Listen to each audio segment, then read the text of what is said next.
because it's the excess buttermilk that can make the butter go a little bit rancid. So today I'm going to show you how I make butter. I've been making butter now for 3 years and I couldn't believe how easy it is. So don't worry if you've never made butter before, all you need is one of these things here and it's going to make it a lot easier. I feel sorry for them in the old days where they had to churn it by hand. Things are a lot easier now with these little tools. So to start with, there are 2 ingredients for butter. One is optional. So the first ingredient is cream and the second ingredient is salt. So you can just go down to your local supermarket and you can buy pouring cream. Don't go for thickened cream. It won't work with thickened cream. So it's just pouring cream. When I go to coach, I am a golf coach and every Friday I go down to Lang Lang Golf Club. I pass a commercial farm and they've got a little area there where there's a cafe, but in the cafe you can buy Jersey cream. So that's what I use, not sponsored, it's just what I use. And the amazing thing about this is when I make butter with this, the product is a lot yellower and I get a lot more butter and less liquid. If I just go to a supermarket and buy pouring cream, it's not quite as yellow and I don't get as much butter for the value. So yeah, if you've got a cow, even better, you can use your own. So all we do here is I'm just going to open this up. So here we have, what is it, 500 mils. So we just pour it in. So while I'm going to let that drain in there. We'll get the next one out. So we're actually going to have a litre of butter, sorry, a litre of cream in there. Get all the lumpy bits out, which is the fat content, which is what we need. Very good. So all we do now is we put it on a setting. So I'm going to start this on the first speed, and you can get it on a little bit higher, but it tends to sort of splash out a little bit. So this is the boring part of the video. So we just keep doing it. It changes as it goes. I'll speed it up. That's now on speed 2. Hopefully it doesn't splash anywhere, but quite often I just go with speed 1 for a little while till it thickens. Anyway, we'll let time elapse here and we'll see how it changes over time. So it's starting to thicken up there. You can see it's sort of not as loose as it was before. And eventually it's going to get into a phase that I'm going to call whipped cream.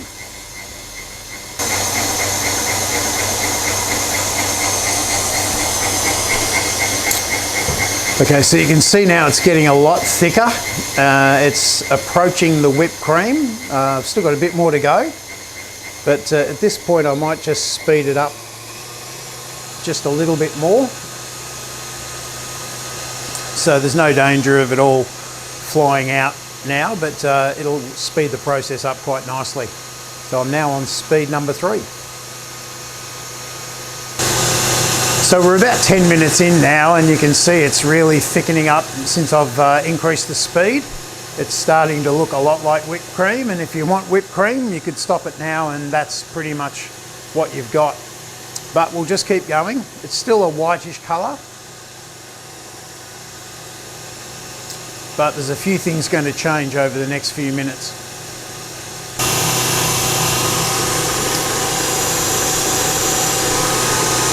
So we'll give it another little bit of a scrape down.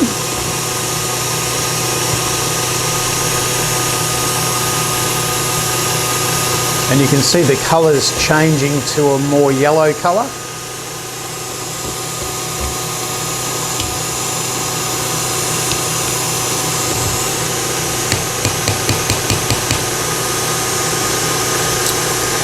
And at this point, what I'm looking for is something that I don't know what the technical term is, but I've called it scrambled eggs. So it goes from whipped cream to something that looks a lot like scrambled eggs. So we're probably about 2 or 3 minutes away from that. So you can't rush the process. It'll take as long as it takes. But it's certainly not hard work. My hands aren't sore at all, only from scraping down the sides of the of the little tin there. So it's time for another little scrape down. You can actually see it starting to form what I call scrambled eggs. So it's looking very much like it. So there's a little bit of moisture coming out.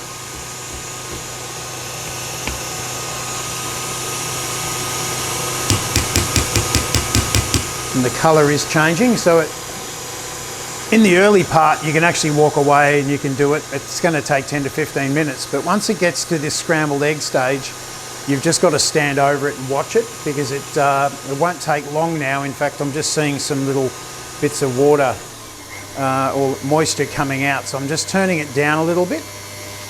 It doesn't take long to go from this scrambled egg to the butter stage. We just got to...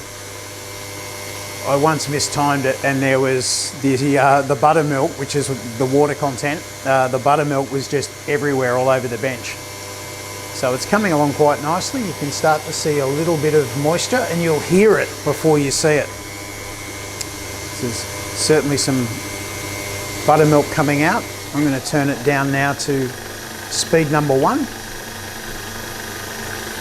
You can certainly hear it now. You can hear the water or the buttermilk churning. We're pretty much done.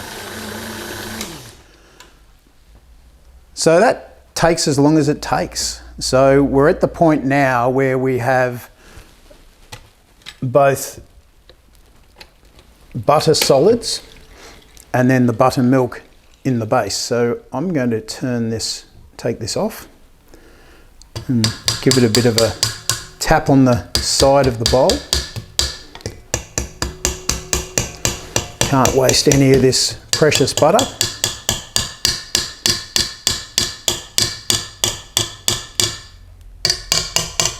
That's got it.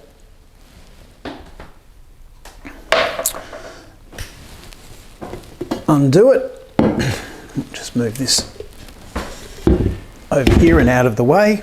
Yeah, there's a couple of little bits have gone there, but essentially you can see how I've got the buttermilk there. So the next step in this process is I get a colander and I separate the butter from the buttermilk. So we just tip it out like so. Just let that drain off. And then I just rinse out the bowl. Not too thoroughly, I'm not trying to clean it, I'm just getting rid of most of the excess. And then I just put some cold water in the bowl.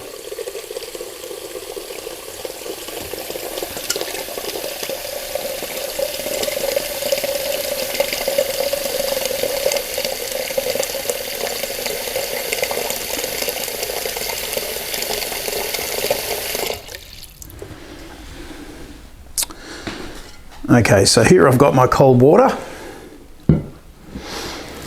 and if this was, it's at the moment where it's only about 12 degrees in the house. I haven't put the heater on, but if we're in summer, I'd probably put some ice cubes in that to keep it cool. But at the moment, it's quite okay. So what I normally do at this point is I add some salt. Now, I don't really like salt, so I tend not to do it much, but for this purpose, I'm going to add about a teaspoon of salt and just mix it through there, because most people like salt. I'm the one that's salt averse. And then from there, I just sort of form a little bit of a ball as I go. Not too hard. Just trying to get all that buttermilk out. And I usually also have another bowl, which I didn't get. Let me grab another bowl.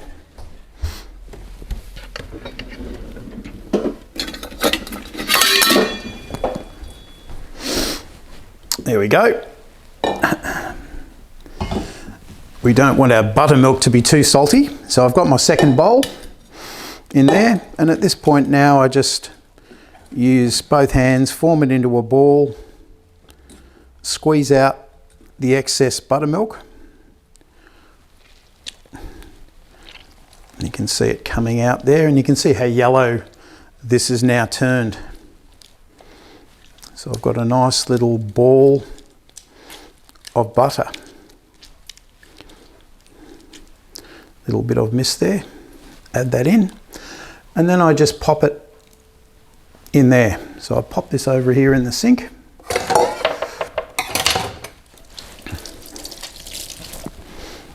Just give this a little bit of a tidy.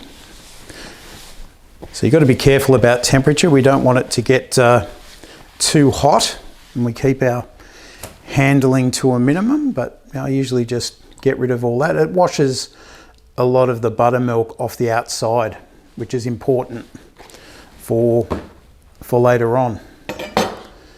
So I'll pop that in the sink as well. Give this a bit of a wipe down.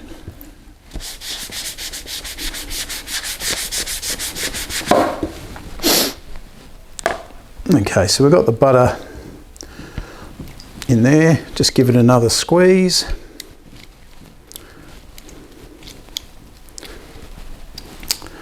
So I'll move this out of the way. So just to make this a bit more manageable, I usually cut it in half. Something along those lines. Scrape a bit of it off. So for all intents and purposes, we've made butter. That is butter as it is right there.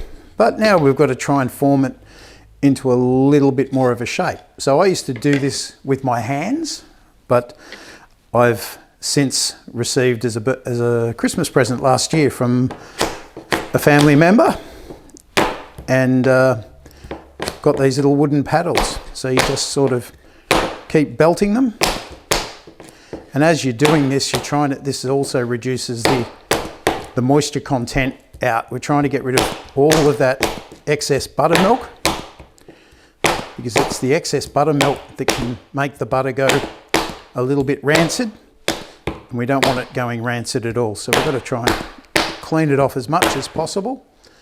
That's good. And you can make it whatever shape. You can make it round, you can make it square, make it rectangular, whatever it is you want to achieve. So that's probably that one done. And we'll work on the second one. Something satisfying about belting butter. Makes a lot of noise, but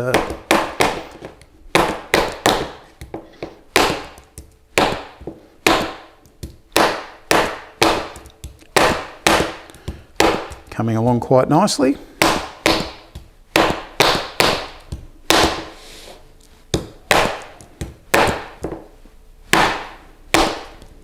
You can give it a good shape. A little bit more. So that's pretty much my 2 bits of butter. So at this point now, I usually get a bit of brown paper or greaseproof paper, like so. Grab the butter, and I fold it up.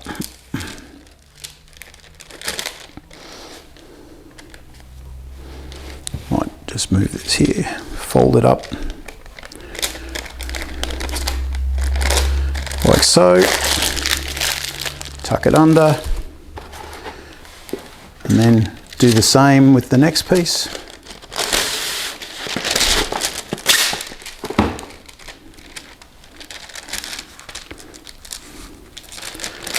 Fold it up.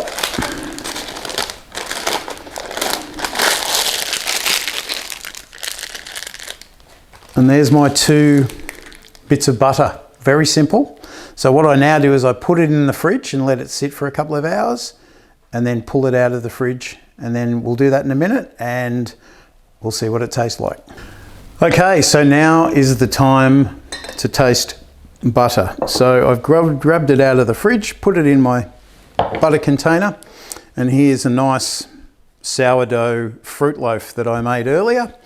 So I'll take a little bit of my butter, spread it across here. Can't have too much butter, can you? Now, of course, I would show you the recipe for my sourdough fruit loaf, but that's another video, so we'll get into that. Here we go. Bon appetit.